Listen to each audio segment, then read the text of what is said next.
I'm going to be reviewing the 16th Pokemon movie, which I believe is called Genesect and the Legend Awakened. And I've probably said this in other Pokemon movie reviews I do. I've done one for the last several at the time they've come out in the US. And I remember when I was younger and the first Pokemon movie came out, even being a fan of Pokemon at the time, I really just couldn't help but think how much hubris do you have to literally call the first Pokemon movie Pokemon the first movie? Like they're just going to make a billion of them. I never would have imagined that they would have gotten to 16. I think I wonder I wonder what the as far as sequels go, what the highest number of sequels a theatrical film release has had. Um, I know some get into there've been a lot of sequels, but I don't think that has there been a movie series that's done more than 16 films. I mean, theatrical release films. I know like The Land Before Time has like 30 or 40 direct DVD sequels. I know the Air Bud series has they come out with a movie like every year or something, kind of like Pokemon actually. But as far as in Japan, these are all theatrical releases that are actually being screened in theaters. With an actual theatrical animated film budget. I wonder how many. What's the highest number of theatrical film releases sequels or series has? So this is the 16th movie in this series, and I watched it going into this really knowing absolutely nothing. And I know it's going to be on TV, and one of these movies I'll watch it if I'm around, but I don't go and read the previews and whatever beforehand. And I guess I might as well just get this out the way. I'm not reviewing when I review this. I'm not reviewing this as a serious film. I'm reviewing it as a franchise kids film that's ultimately a commercial for a video game and toy line. And I say I guess I liked it. I liked it, but when I say I like it, I'm not saying it's good, as in a good film like The Third Man or the original Star Wars or Whisper of the Heart or any, I'm not saying it's a fine piece of, cinema. It's a good kids film is what I'll say, which I'm kind of giving my conclusion of it in advance is what I'd say that about, most of them, they're, um, let's see. Did not go into this knowing anything that was knowing much of the story. It's about Mewtwo pretty much, and only it's a different Mewtwo than the one from the first movie and from the I think it was an hour-long special called Mewtwo Returns, which I actually have not seen. Uh, this is a different Mewtwo from those two, and the it's not a retcon, but it's sort of suggested that they show like a flashback. Spoilers, if you care that much, you probably already saw it or just don't care at all, and this isn't really a spoiler. And plus, it's a Pokemon movie. There's not really any major amazing plot twist to spoil. But they show this other Mewtwo being created in a lab by generic evil scientists, and I guess I guess Team Rocket must have posted the recipe to make a Mewtwo on WikiLeaks or something, uh, or licensed it on Creative Commons because they made their own Mewtwo, and I don't know why they would because apparently making a Mewtwo is just a license to get your lab destroyed and everyone inside it killed. Same thing that happens with the Genesect. They revived the Genesect. They showed Team Plasma for like a split second. The only reference to real Team Plasma is you see like a few Team Plasma grunts running from the lab when they awaken the cloned or revived, genetically modified, whatever, Genesect from fossils, and you see a Team Plasma logo on the door. And it's really a shame because when you have it's a Pokemon movie about Genesect, which is like the Team Plasma equivalent of Mewtwo, and Mewtwo, which was the genetically engineered cloned Pokemon created by Team Rocket, when early on in the Best Wishes series, which I'm just going to call the Unova based episodes by their Japanese name for that sort of series, when you Best Wishes, the main sort of hook of the first 20 episodes was going to be a major confrontation between Team Rocket and Team Plasma. Then when the last movie, the last really really the last hurrah for the Unova era of the anime is about the genetically engineered Pokemon created by Team Rocket and Team Plasma fighting. You'd think that it would involve Team Rocket and Team Plasma fighting or something like that, but they really don't go in that direction at all, which is I find very surprising. Especially given that sort of Gen 5 was the Unova era was kind of intended to be a reboot of sort of the Pokemon mythos, not a reboot in the sense that it renders everything before it non-canon, but sort of a refreshing, sort of starting from scratch, where Team they were obviously going for a parallel with Team Plasma, where they created a cloned Pokemon that was thought to be extinct and genetically modify it, and it goes crazy, and they lose control of it, and then they make a movie based on that, and with the cloned Pokemon that Team Rocket created in the original saga, of the Kanto era. Whatever, I'm going into a bit of a rant now, but um, pretty early on, I was surprised to see that.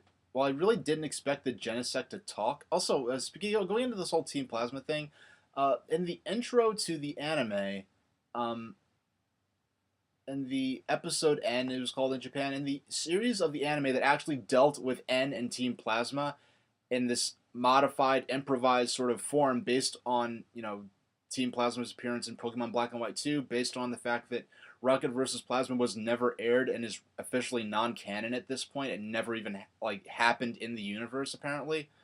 Um, they show N's first appearance. They show him looking at a computer in a destroyed Team Plasma laboratory where he sees Genesect for a few moments. I was hoping N was going to be in this, silly me. And they show the I think they're five, the five Genesect in the intro to the Team Plasma based episodes of the Pokemon anime. So I thought there was going to be some direct build in, like leading to this movie in the anime episodes, kind of like how there is direct build in the anime episodes that were led up to the first Pokemon movie, where you actually saw Mewtwo in the anime, and there was lead into the events that are seen in the movie. That did not happen with Unova, with the Genesect. He's seen in the intro, and he's seen in like the man. They showed stuff in the intro to the Team Plasma based episodes that was not in the anime at all, or in the movie. Like they showed scenes where like Team Plasma is like firing lasers into a building, and that was obviously a scene that was taken from the preview of Rocket versus Plasma, which was canceled. They reanimated it with Team Plasma having their Black 2, White 2 era uniforms. Uh, like it was going to be something that happened in the show. It didn't. Like there was going to be something that happened. Well, actually, I did miss a couple of episodes of the episode N arc, so maybe it happened something similar. I doubt it because the animation in there was better than in the actual quality of the show's animation. But for the movie itself, I was not expecting the Genesect to speak, and I did not expect one of them to have a very childish, to be basically a female child, and have a sort of a voice of like a small girl. That was an interesting decision. Like, you just don't. When you characterize what Genesect looks like, you don't think like, their sort of personalities or what they'd actually sort of be like if we could, relate to these creatures more that are. Genesect is really less human looking than Mewtwo. Like Mewtwo has like a face that has obvious facial expression stuff. Genesect is kind of like a insectoid robot, so you don't really ascribe human emotions to it, let alone the idea of one being a child and a relatively meek one. Um, Especially when it has a freaking laser beam attached to its head, you sort of think of it as sort of a mindless sort of war machine. Or at least that's what I was thinking. Um, and oh yes, the Mewtwo in this movie is a female Mewtwo. The voice acting could have been better, but it's good. I don't know who voiced her. I don't really follow the anime enough to really be familiar with all the voice actors that are around there. Like for the Keldeo movie, I think one of the guys who voiced one of the characters in the dub of Full Metal Alchemist voiced him, and it was like a big deal to a lot of people. I never watched Full Metal Alchemist. I probably never will. Frankly, I don't follow anime that much to really. I don't follow anime as a genre. I don't so much. No, the movie. pretty much I was surprised by one of the Genesects is a child pretty much, and they're very sort of meek, non-confrontational child, and the movie takes place in New York City. That's the surprising thing. I was because I did not read the summary. I did not know where the movie takes place, and I see the Genesect. They going towards. Oh, that looks like the Manhattan skyline more so than the skyline of Castelia City, which I thought was weird. And I'm like, I thought that was just coincidence. It was just supposed to be sort of a generic city. A lot of the movies take place in sort of in cities that don't aren't actually featured in the games. So I thought like, oh look, it's just a generic skyline. Because the last movie, the Keldeo Curem movie, took place in some random city that's not in the game map, which is kind of weird because considering I don't think they ever actually explored the eastern areas of the Unova map in the anime, so they could have made it one of those cities. Especially considering that they actually apparently made Curem live in the giant chasm. And but yeah, I'm looking. I'm like, oh, that looks like New York City. Then they actually show zooming into where Ash and his friends are, and it's like, wow, no, that's freaking Manhattan. That's Central Park. I see the outline of Brooklyn. I see New Jersey on the other side of the river.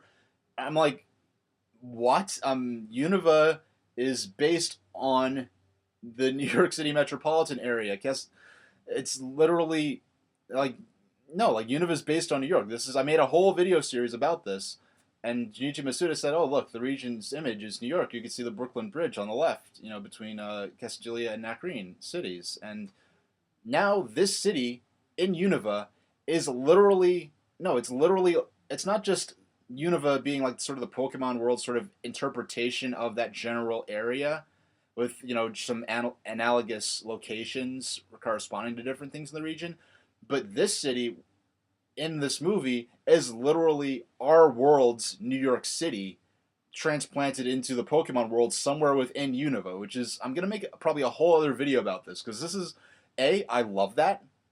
To a certain extent, it's a little bit more like how I would have if I was like, let's say Gen 5 never existed. In my head, I was sort of as a fan project, or let's say I somehow became in charge of the Pokemon company and I was creating Gen 5 and Unova from scratch because I always wanted a region based on New York, years and years before Gen 5 anyway, and never thought it would happen.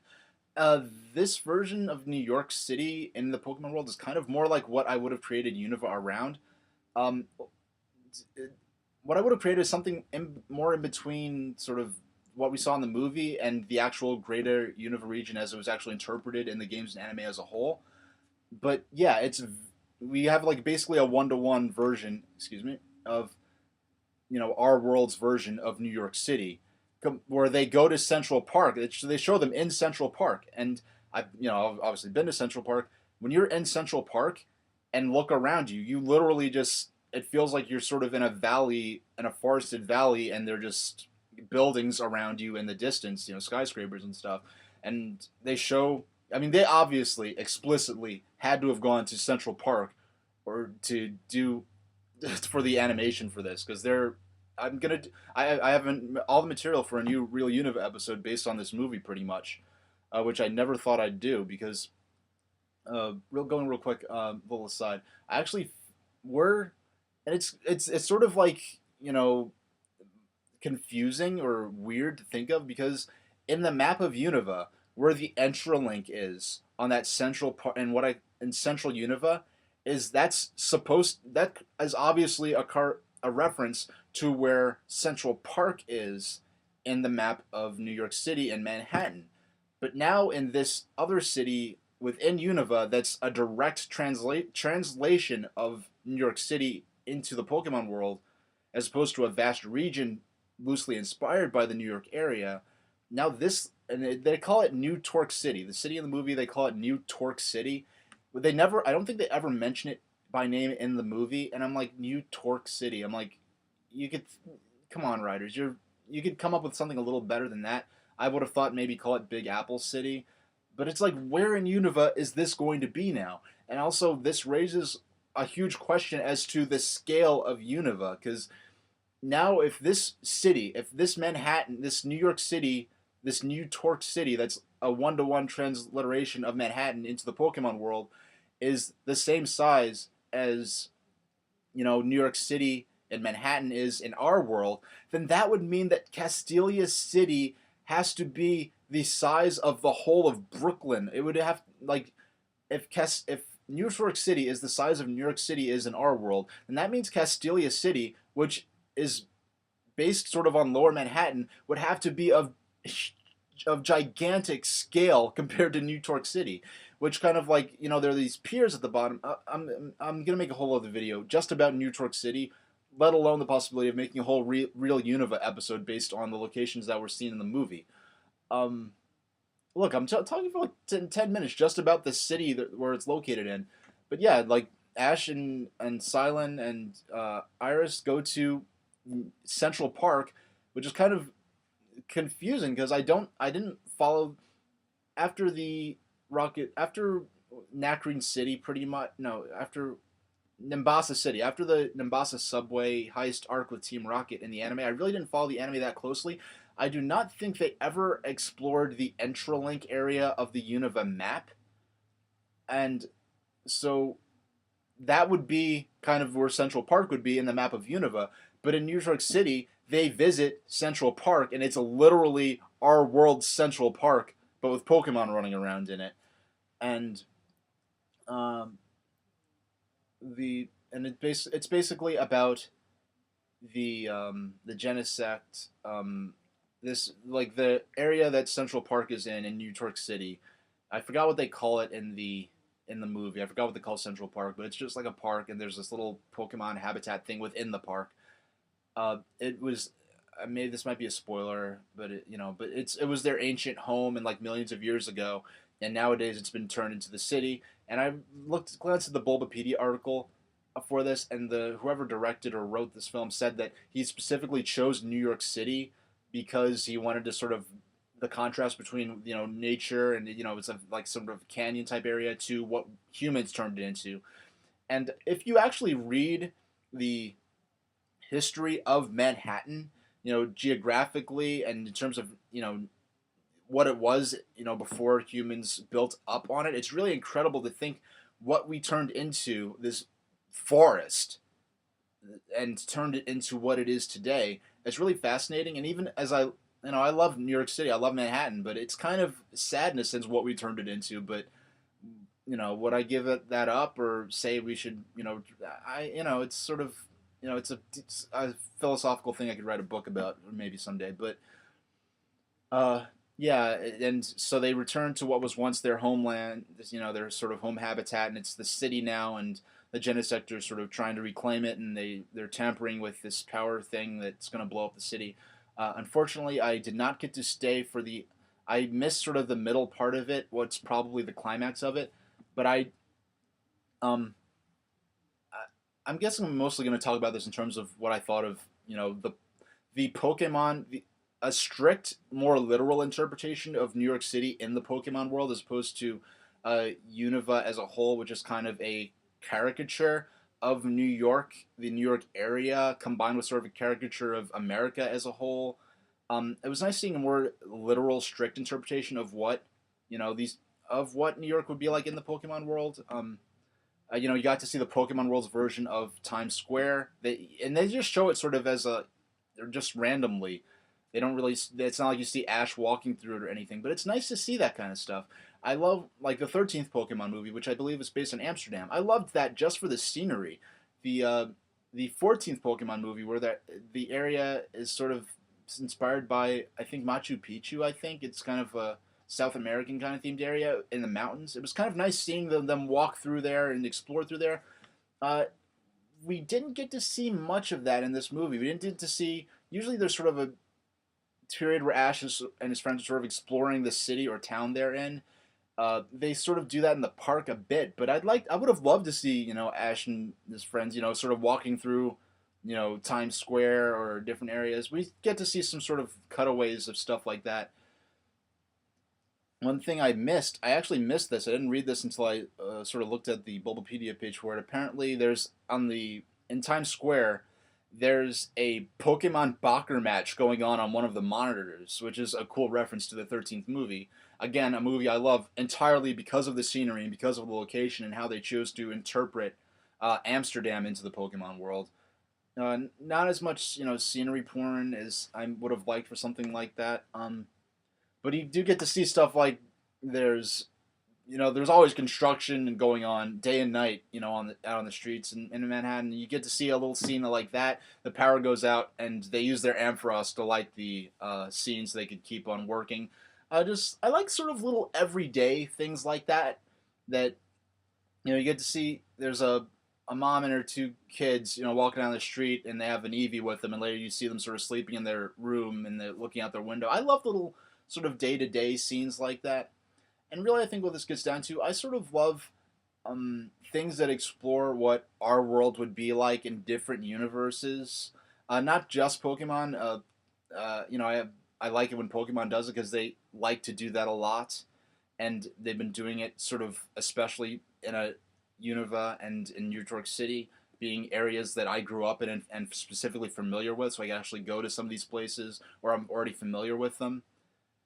I like seeing, you know, that's sort of why I like sort of things that deal with multiverses, like his Dark Materials and different things that t- deal with our places, real places in our world in a different universe or in a alternate setting.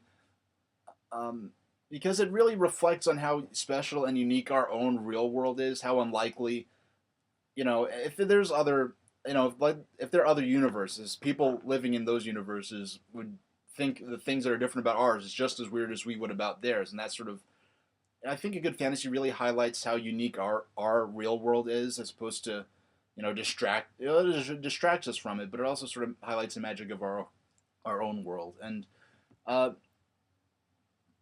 the movie, the I saw the resolution of the conflict. It was kind of weak. It was kind of predictable. I didn't see a lot of the sort of main sort of fighty kind of scenes because I had to step out for that.